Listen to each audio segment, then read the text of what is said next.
رب العالمين والصلاة والسلام على سيد الأنبياء والمرسلين أما بعد أعوذ بالله من الشيطان الرجيم بسم الله الرحمن الرحيم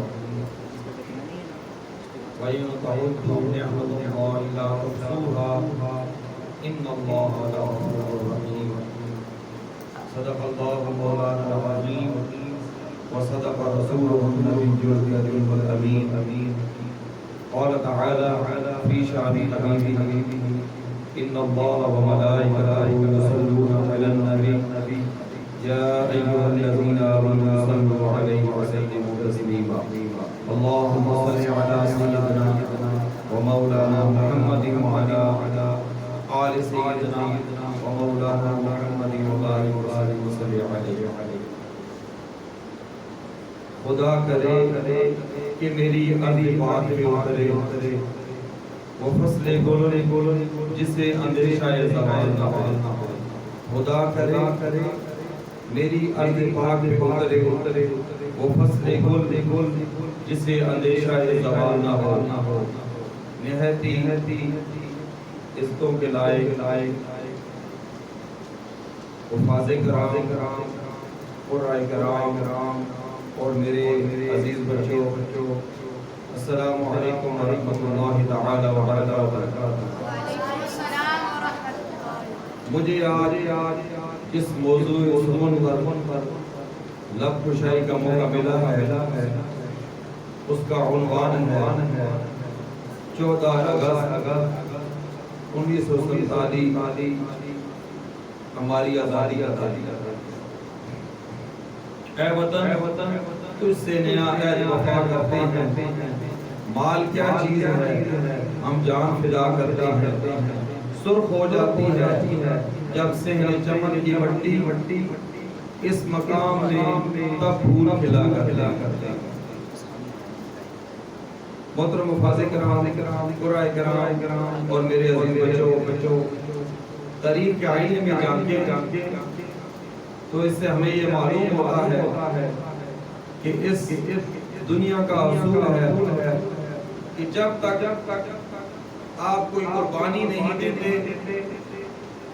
آپ کو عظیم منزل نہیں ملتی۔ ہر دور میں مختلف قوموں نے اپنے عظیم مقصد حاصل کرنے کے لیے اپنے جان مال کی قربانی دی، تب ان کا مقصد اپنی منزل پر پہنچا۔ لفظ قربانی کہنے کو آسان ہے مگر کرنے کو مشکل ترین عمل ہے۔ ہمارا ایمان ہے کہ جس طرح حضرت ابراہیم علیہ السلام اپنے پیارے بیٹے حضرت اسماعیل علیہ السلام کی قربانی نہ دیتے تو دین ابراہیم قیامت تک اس دنیا میں نہ پھیلتا۔ جس طرح حضرت عیسیٰ معلوم حضرت عیسیٰ علیہ السلام مصلوب نہ ہوتے تو امن و اصول کا جذبہ اپنے اوائل میں ہی دم توڑ دیتا۔ اور جس طرح حضرت سیدنا امام حسین علیہ السلام اپنے بچوں کے ساتھ کربلا کے مقام پر عظیم قربانی نہ دیتے تو نبی پاک صلی اللہ علیہ وسلم کا دین محمدی قیامت تک پروان نہ چڑھا۔ بالکل اسی طرح اگر لاکھوں مسلمان مرد اور عورتیں 1947 میں اپنی جان و مال کی پرواہ کیے بغیر ایک عظیم قربانی نہ دیتے تو شاید اس مادر ملت کا وجود بس ایک خواب ہی بن کے رہ جاتا۔ مٹا دے اپنی ہستی کو اگر کچھ مرتبہ چاہیے، مٹا دے اپنی ہستی کو اگر کچھ مرتبہ چاہیے کہ دانہ خاک میں مل کر گلے گلزار بنتا۔ تو محترم حفاظ کرام قرآن کرام اور میرے عزیز طلباء کرام قائد اعظم محمد علی جناح کی بے خوف بے باک اور دانشمند قیادت میں برصغیر پاک و ہند کے تمام مسلمانوں کو ایک جھنڈے کے تلے جمع کر دیا اور امارت پاکستان کی تعمیر میں انہوں نے اینٹوں کی جگہ اپنی ہڈیاں اور پانی کی جگہ اپنا خون بہا کے ایک فقید المثال ڈالا.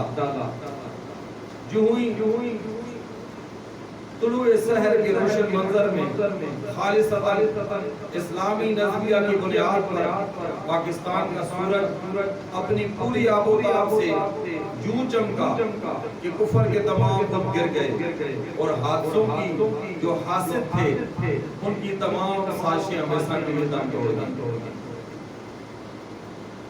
قبروں میں نہیں ہم کو کتابوں میں اتارو, قبروں میں نہیں ہم کو کتابوں میں اتارو, ہم لوگ محبت کی کہانی میں مرے ہیں. تو عزیز بچوں, حفاظ کرام, کرام, جو 14 اگست کا دن ہے صرف خوشی منانے جشن منانے کا دن نہیں بلکہ ہمیں سبق دیتا ہے کہ ایک آزادی جو ہے وہ سب سے بڑی نعمت ہے. اور دوسرا یہ کہ کسی چیز کو حاصل کر لینا کمال نہیں بلکہ اس کے اصول کو ترقی کے زینوں میں رواں دواں کرنا اصل کمال ہے. یہ دن ہمیں پیغام دیتا ہے کہ ہم جدید دور کے تقاضوں کو سامنے رکھتے ہوئے اور غیرت کے اصولوں کی پاسداری کرتے ہوئے اپنے وطن کی ترقی میں بڑھ چڑھ کر حصہ لیں. سندھی ہو, بلوچی ہو, پنجابی ہو اور پٹھان ہو اور کشمیری جو الگ الگ نظریات میں بڑھنے کے بجائے ان کو چاہیے کہ ایک پاکستانی ہونے پر فخر محسوس کریں. اسی طرح مختلف قومیں, فرقوں اور مسالک میں تقسیم ہونے کے بجائے ایک مسلمان قوم اور غیرت مند قوم بن کر توحید کے اور رسالت کے پرچم کے نیچے اکٹھے ہو جائے. فرقہ بندی سے اور کئی اور ذاتیں ہیں. فرقہ بندی ہے کہیں, شاعر کہتا ہے فرقہ بندی ہے کہیں اور کئی ذاتیں ہیں. کیا زمانے میں پپنے کی یہی باتیں ہیں؟ تو ہم میں سے اگر کوئی جس سوچ کا مالک ہو, جس شعبے سے تعلق رکھتا ہو, تو ہمیں چاہیے کہ ہم اپنے آپ کو ایمانداری اور وفاداری کے جذبے کے تحت اپنے وطن کی تعمیر و ترقی کے لیے وقف کر دیں. جو 22 کروڑ عوام کا بہر بے کرام اس عظیم ملک پاکستان کی بنیاد کا مقصد پورا کرے گا. آخر میں اتحاد, ایمان اور تنظیم کی عظیم پیغام کو ان الفاظ میں ختم کرنا چاہوں گا. وَاعْتَصِمُوا بِحَبْلِ اللَّهِ جَمِيعًا وَلَا تَفَرَّقُوا, اور اللہ کی رسی کو مضبوطی سے تھامے رکھو اور تفرقہ نہ ڈالو. فرد قائم ربط ملت سے ہے, تنہا کچھ نہیں. فرد قائم ربط ملت سے ہے, تنہا کچھ نہیں. موج ہے دریا میں اور بیرون دریا کچھ نہیں. تو عزیز بچوں, ہمیں اللہ نے جو اپنے ملک کی نعمت دی ہے یہ سب سے بڑی نعمت ہے. آزادی کی نعمت ان سے پوچھئے کہ جو ہمارے ساتھ جو پڑوس میں ہمارا ملک ہے ہندوستان, وہاں پہ مسلمان جو ہیں وہ بڑی مشکل زندگی گزار رہے ہیں. جو ہمارا ملک ہے وہ اسلام کے نام پہ بنا ہے. پاکستان کا مطلب کیا؟ مل کے پڑھے, لا الہ الا اللہ. پاکستان کا مطلب کیا؟ پاکستان کا مطلب کیا؟ اور جی جو ہمارا ملک جو ہے مارز وجود میں آیا ہے، اس کا مطلب اس کا بنانے کا مقصد کیا تھا؟ ایک جو ملک ہے جو نبی صلی اللہ علیہ وسلم کے صدقہ سے جہاں کفر و شرک پھیلا ہوا تھا، جہاں ظلم و ستم عروج پر تھا، وہ مکہ مکرمہ جو ہے مدینہ المنورہ، وہ جو ہے پہلا ملک ہے جو اسلام کے نام پہ بنا ہے۔ اور اس کے بعد الحمدللہ ہمارا جو ملک ہے پاکستان، یہ اسلام کے نام پہ بنا ہے۔ اور اس میں اس کے بنانے کا مقصد کیا تھا کہ یہاں پہ سب کو انصاف ملے گا، یہاں سب کو انصاف ملے گا، اسلامی قوانین کے مطابق یہاں زندگیاں گزاری جائے گی، یہاں غریب جو ہے اس کی بات سنی جائے گی۔ آج جو کفر ہے، جو دشمنان اسلام ہیں، ان کو ہماری نمازوں سے کوئی فرق نہیں پڑتا۔ ان کے ممالک میں بھی آپ نے دیکھا ہوگا، یورپ میں دیکھ لیں، جتنے بھی یورپین ممالک ہیں وہاں بھی مساجد بن رہی ہیں، ہمارے چندے لینے سے ان کو کوئی تکلیف نہیں ہے۔ وہاں سے لوگ جہاں سے جاتے ہیں وہاں سے چندے جمع کر کے پاکستان بھیجتے ہیں اور اپنے یہاں وہ دینی کام کر رہے ہیں۔ نہ ان کو ہماری مساجد سے کوئی مسئلہ ہے، نہ ان کو ہماری جو ہے نمازوں سے کوئی مسئلہ ہے، نہ وہاں چندے لینے سے کوئی مسئلہ ہے۔ اصل جو مسئلہ ہے وہ یہ چاہتے ہیں کہ ان کے نظام کے اندر جس طرح ہمارا پارلیمنٹ ہے، ہماری جو عدالتیں ہیں وہ اسلام کے مطابق نہ ہوں۔ ہمارا اصل میں معاشرے میں اسلام جو ہے ہمیشہ امن کا درس دیتا ہے اور اظہار یکجہتی کا درس دیتا ہے۔ آج ہماری جو ملک تو ہمیں آزاد مل گیا ہے، لیکن جو جہاں سے قوانین ملتے ہیں، ہماری عدلیہ ہے، ہماری پارلیمنٹ ہے، وہاں پہ جب تک اسلامی قانون کے مطابق اس پر عمل نہیں ہوتا، غریب کو اس کا جو اس کے معاملات پر اس کو اس کا انصاف نہیں ملے گا۔ ہاں جب تک سب جو ہے سب کا برابر جو ہے غریب کے اوپر جو ہے وہ قوانین لاگو ہوں گے، جب تک اور امیر کو اس پر قوانین لاگو نہیں ہوں گے، اس وقت تک ہمارے ملک میں امن نہیں آ سکتا۔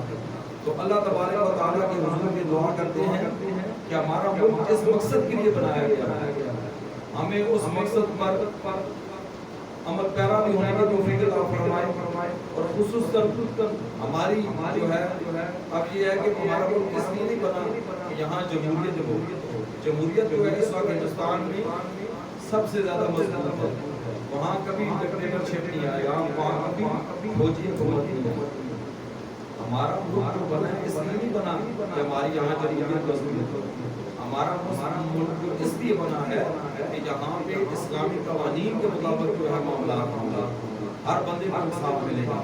تو اللہ تبارک و تعالیٰ جس میں ہمارے کئی ہزاروں لاکھوں کے حساب سے مسلمانوں نے اپنی جانے کو قربان اور جس کے اصول کے بعد ہمیں یہ آزاد ملک ملا ہے، ہمیں اس کی قدر کرنے کی توفیق عطا فرمائے، اور جس مقصد کے لیے بنا گیا ہے اس مقصد کو بھی پورا کرنے کی توفیق عطا فرمائے۔ ہمارا جو آج کا یہ پیغام یہی ہے کہ اس موقع پر خوشی بھی منائیں، لیکن وہ جن لوگوں نے قربانیاں جس مقصد کے لیے دیا ہے اس مقصد کو پیش نظر رکھیں۔ اللہ تبارک و تعالی ہمارے اس ملک کو قیامت کا شاد و آباد رکھے، اور جس مقصد کے لیے ہمارا یہ بنایا گیا ہے اس مقصد کو پورا کرنے کی توفیق عطا فرمائے۔ وآخر دعوانا ان الحمد للہ رب العالمین۔ اب میں اپنے ادارے کے ایک اسٹوڈنٹ محمد حذیفہ سے یہ کہوں گا کہ آپ آئیں اور میری لب پیش کریں۔